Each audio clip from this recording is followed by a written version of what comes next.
Okay, so very good. So we've talked a lot about the importance of employee engagement, companies that are trying to do the right thing, and follow up on the idea that employees are their most valuable asset. Now, on the other hand, businesses are in the business of making money, right? So they want to help the employee and do things, but they also want to drive their bottom line because ultimately you help your employees and communities by having a viable company. And so tell us a little bit about the results that people are seeing or that they could expect with better engagement models. I think that they are varied depending on the company, but some of the things I've personally seen, based on some of the things we talked about employees wanting more training, they want to feel listened to and contribute ideas. Companies that have suggestion programs are reaping the benefits of that because employees know that the company wants their innovative ideas and they're willing to try them. So they are many times reaping the benefits by creating new products based on employee input. I also see there are a couple of stories that I could tell you that show you what happens when they don't talk to their employees. And the one that has stuck with me for years is the story of a company where they were having a problem with a lot of returned items. So they were shipping products to customers, and they were having a lot of them broken. It was a sharp increase, and they couldn't figure out how. So why that was happening. So they hired a consultant, and the story was actually shared with me by the consultant. And so he said, well, he went to the company, he met with the CEO, and he said, we're having all this breakage now, and it's costing us more money. We've had a sharp increase. And he said, so we want you to figure out, why that's happening and help us reverse that trend. So he said, I left the CEO's office and I went to the mailroom. And he said they had a woman named Betty in the mailroom that had been there for over 20-something years. And he said, I asked Betty if I could buy her a cup of coffee. And she said, sure. So over coffee, he said to Betty, he said, you've been here a long time. And I hear you all are having a problem with, increased breakage. And she said, oh, yeah. She said they changed the packaging and that's what caused the breakage. And so he said, well, what do you mean? And so she went into detail about the way the packaging used to work and how they didn't have very much breakage, and then they had this idea to change the packaging, and they went to this new packaging without, really testing it a lot. And that's when all the breakage started. And she said, oh, yeah, we get tons of those back now, and they're breaking, and we have to reship it, and the next one breaks. And so she said, it's just, but it's the packaging. She said, if they, either go back to the old packaging or come up with something different that has the benefits of the old packaging, that would all go away. So he goes back up to the CEO and said, well, the problem is the packaging. And his whole point was, they just paid me, he said they wrote me a big check for figuring out what was wrong. It cost me a cup of coffee, talking to their employee that had been there for over 20 years. And so that's, I think, the opportunity for companies to really thrive because they have good employee engagement. They're talking to the people closest to the work. So I've seen that happen. So suggestions for new products or new customer processes.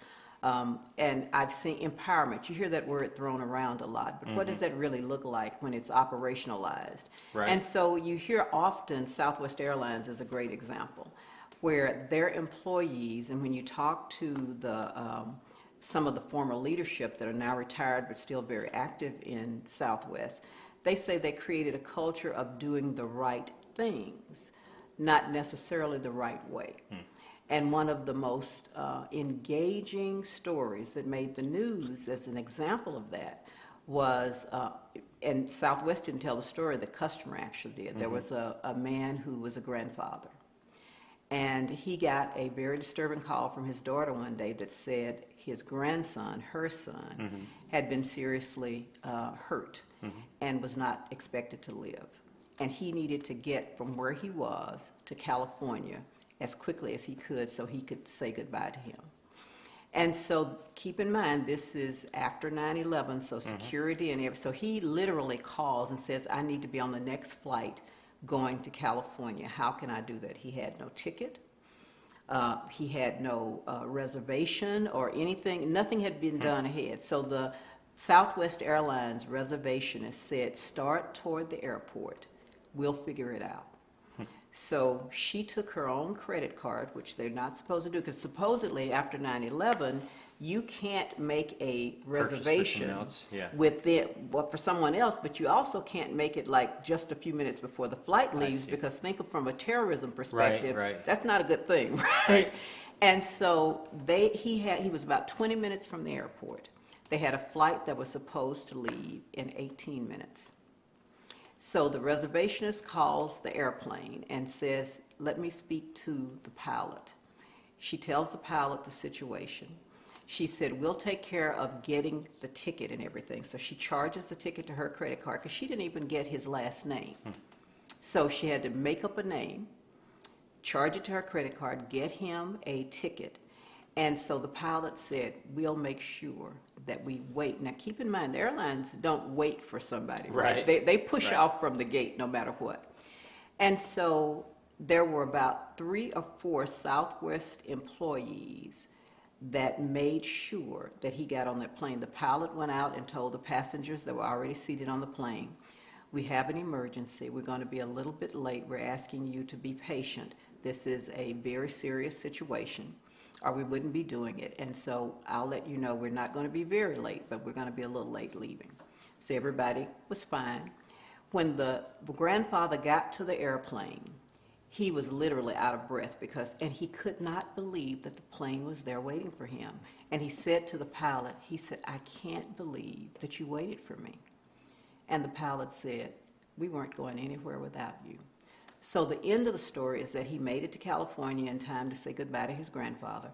Now, the empowerment part is not one Southwest employee told anybody in management about that story. The grandfather, after his grandson had passed and that the funeral was passed, he wrote a letter to Southwest and said, "Here's what happened. I can't believe it, but it is priceless to me what you allowed me to do." And so it was one of the executives, Colleen Barrett, that was telling the story.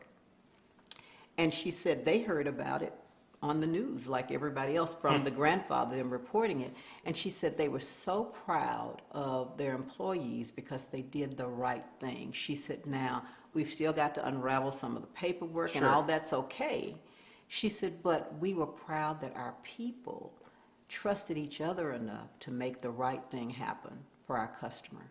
That is such an amazing story of employee engagement and empowerment and a company culture that said to them, it's okay when you're doing the right thing, Yeah. not to follow the exact protocol. Yeah, exactly. That was the part I was picking up on, is the culture. Yes, To know that you're empowered, but also to trust other people outside of your immediate group to also be Exactly. empowered. yes, because there were different groups. There were reservations, there was the flight attendant, there was the pilot. All of those people had to come together to get that man where he needed to be, and he was a customer. And none of them even thought about telling anybody after the fact.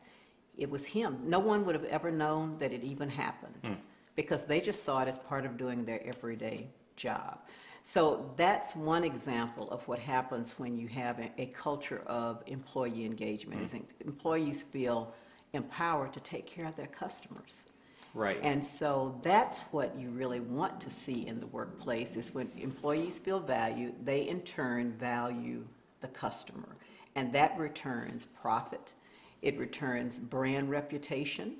And think about, most companies, especially larger companies, they really do look at what is the value of our brand. They have companies that monitor that. Sure. And so when you have a brand like a Southwest or an IBM or AT&T, all of those things are important. And who makes up that brand? It's the everyday employee on the front line taking care of the customers. So it's hard to beat that for a return on investment. Yeah, I agree. It's interesting as you're talking. There's a certain amount of trust. Sure. I was just reading an article last week that said, yeah, more employee engagement tools are great, but it can't measure the fact that this employee still needs to be engaged. Yes. Engagement is a relationship. It's not some checkbox or some form you're filling out or whatever. It's a manager sitting down with the direct report and having conversations just like we are right now. and understanding where they both contribute, how they can help, Sure. and building a sense of trust so that when the employee walks away, they're like, I see how I can contribute, and I'm empowered to make those decisions, and I trust my manager is going to back me up. Yes, and that is very important. You talk about trust. That's a whole topic unto itself. And you see trust or the lack of trust at every level, and it colors everything in an organization because employees don't do their best when they second guess themselves. Or think of the time lost from a productivity standpoint when everyone is covering their tracks. Right. Right? They're triple documenting things to make sure if somebody asks about this, I can prove that I went through these 15 steps that, before I did anything, because I wanted to make sure that they knew I followed protocol. And so it's a huge waste of time. I get these emails where it's sent to me, but I see that the person has copied themselves Yes, on the email. sure. Then, as I'm opening the email, it pops up a little box saying, this person has requested a return receipt. Yes. And I'm thinking, and I know it's not me because Sure. many times I'm just getting to know this person, Mm-hmm. but I just look at the amount of having to cover oneself Yeah. that's embedded in a lot of cultures, and it's just not It's going such a to time get you where waster. you want to be. Well, the other thing that makes me think about is having, as part of your culture, from a leadership perspective, a culture that asks employees to tell you the truth and be okay with hearing it. Right. So many companies aren't even working on the right problems because the employees see the problems, especially those at the frontline level. They see what the issues are. They hear from the customers what they're complaining about, and they also hear the things the customers love about their product or service. But too often, when a new idea comes from the top, without input from those that are implementing the change, it's not the best idea. Yeah. But people are hesitant to say anything about it. They just salute the flag and march forward. And then there's so much resource, time, money, people that are thrown at it. And then 6 months, a year later, it fizzles. Yeah, it's interesting. I've been in that scenario many times. And it's not that people aren't willing to say things. It's after the first or second time that they Sure. got ignored or just told, no, we're not going to do Sure. that they just say fine. Yeah. So they see it all day long. And I've seen it where the people on the street, the ones that know what the problem are, they bubble it up to the manager, and the manager does not want to relay that information up the Sure. chain, and so Sure. it gets left off, and so only until it turns into an escalation Sure. from someone higher who says I need to drill down and see all the way at that level, that finally those types of things get brought up. Let me share with you where it shows up at the customer level. That probably the leadership in the company never knows about it unless they happen to somehow know someone that's had this experience.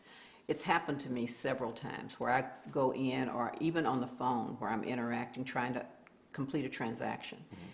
And without me even asking, the employee starts telling me what a horrible place that is to work. And I'm just trying to complete a transaction. It's happened to me in person. It happened to me probably about a month ago.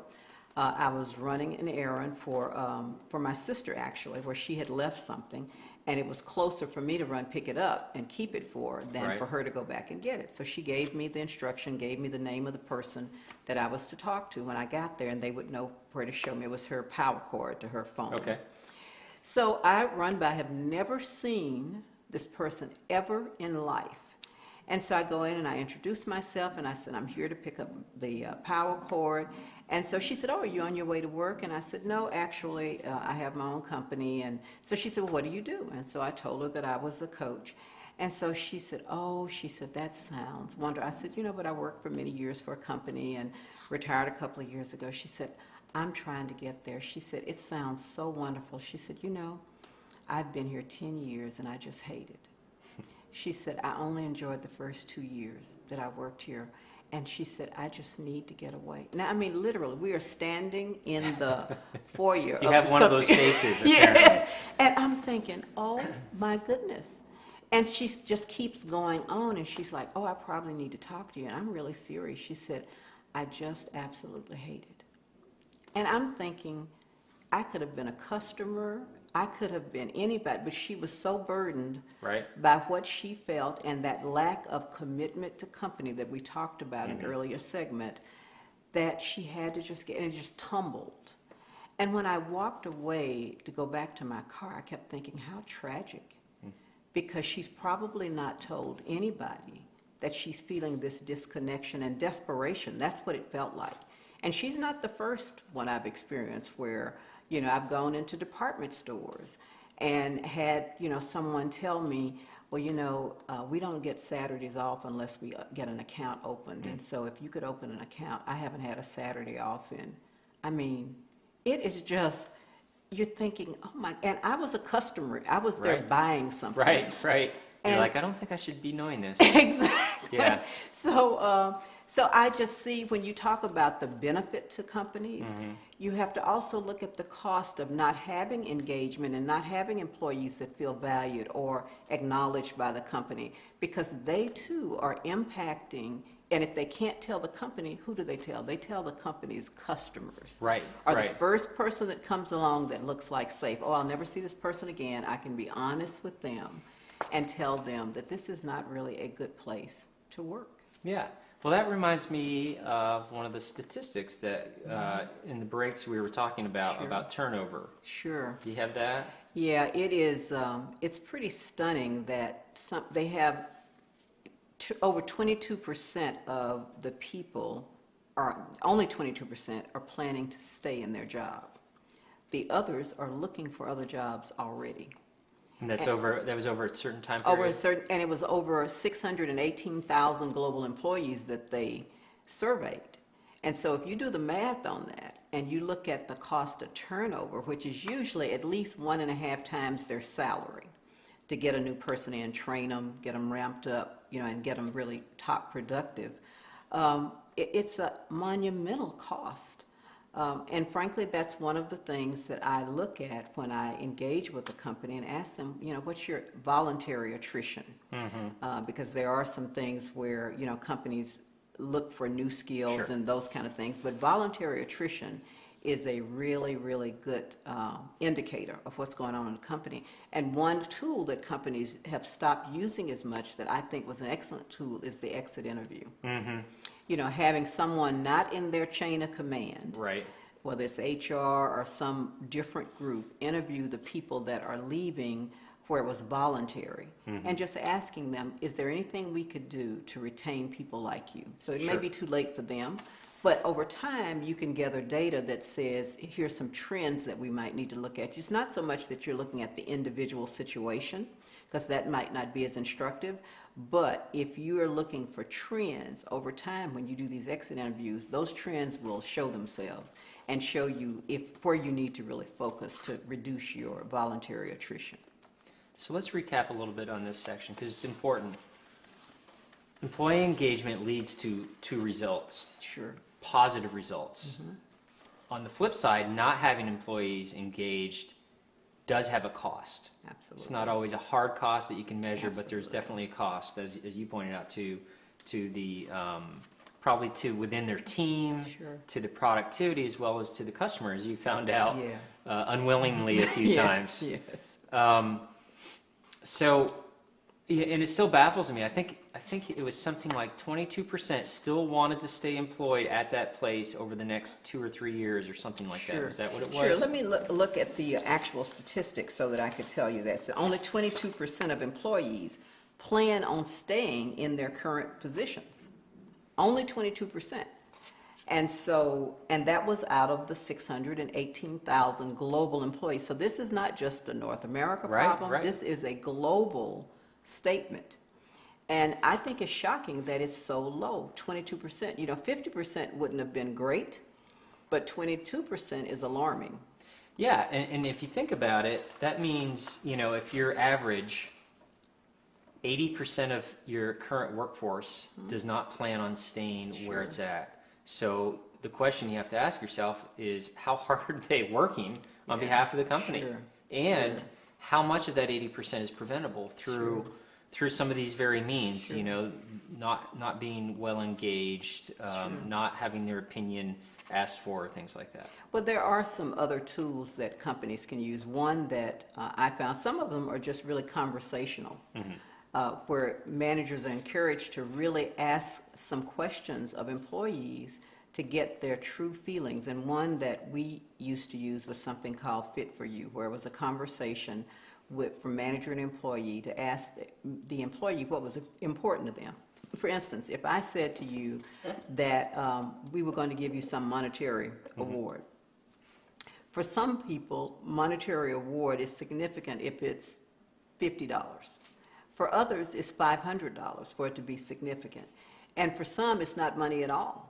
It is public recognition of some accomplishment. Sure. Right? So everything is not about money, is really the message. But having to customizing that to the employee makes a big difference. I'll give you an example from my own experience. When I was leading one of the teams that I led, I had someone on the team that was a stellar performer, year after year after year after year. And what they really wanted was more vacation time. Because they had family in other places, it was really important to them to be there for family holidays and those kind of things. And so what we really worked out is that when I had, as a manager, you had the opportunity to give an additional 10 days of vacation without checking with anybody. Say for someone who's getting married or they had some significant life event, you could do that. But you really could use it for anything to recognize an employee. It could have been a once-in-a-lifetime trip where maybe they only had a week's vacation, and it was, you know, giving them an extra week would have really made that special.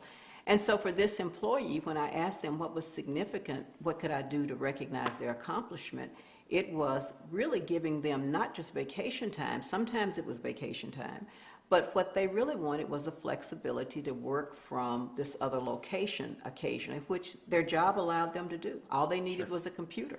And I knew that this was an employee that worked just as hard, no matter where they were. They always did above and beyond what they were expected to do.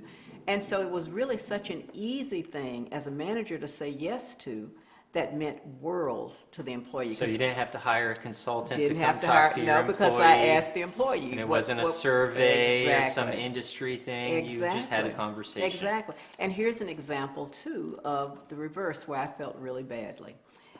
I had an employee that I wanted to do something, a small recognition for. And so we had these designated parking places where, you know, be employee of the month and that kind of thing. And so I gave her the employee of the month parking space. And when I did that, she said, "Oh, Bev, I don't drive to work every day. My husband drops me off." And I thought, oh, I should have known that, right? But, you know, and I should have asked some questions before I gave her that award, because it wasn't meaningful. And so I came up with something later for that, but I felt like that's something I could have, that awkwardness I could have avoided if I had just asked some questions before I did that.